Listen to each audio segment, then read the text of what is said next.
Hello and welcome to Poor Man's Fisherman. Today we're going to show you how to tie a fisherman's knot. We're going to take this hook and we're going to take this monofilament and we're going to tie a knot that will be suitable for 95% of your fishing experiences. A very strong knot will pull in just about anything that you need to get in.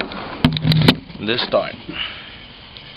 Okay, first we're going to get our line, and this line here, this particular line is 15-pound test monofilament line, and we're going to take our hook. Now first we start off by threading our monofilament line into the hook's eye, as so. Then we're going to double back around and we're going to thread back in that same through the same direction that we started, so it creates a loop. This loop is very important and it adds to the strength of the knot on the line. So now we're going to take our loose end of monofilament here and then we're going to stretch it up parallel with the main lead of monofilament, and we're going to twist this loose end around the main lead 6 times. 1, 2, 3, 4, 5, and 6. Now we use 6 because 6 times seems to be the appropriate amount of times.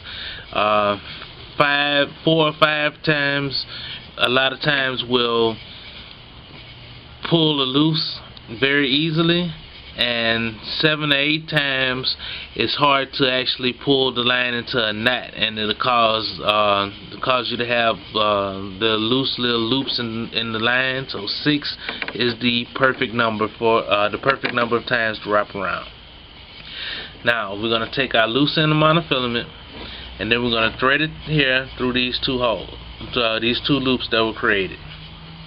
Then we're going to grab the tip of the monofilament once they're through the loops, and we're going to hold on real tight. We're going to take our main lead and then we're just going to slightly and gently pull this main lead until we get all the slack out the line. Okay, now that we have most of the slack out the line, we're going to grab our hook, we're going to grab our line, and we're going to get a real good tight hold on it, and then we're just going to pull out the rest of that slack until we get a nice knot and no more, and there's no more leeway. Okay, now you want to pull and apply about maybe 5 or 10 pounds of pressure.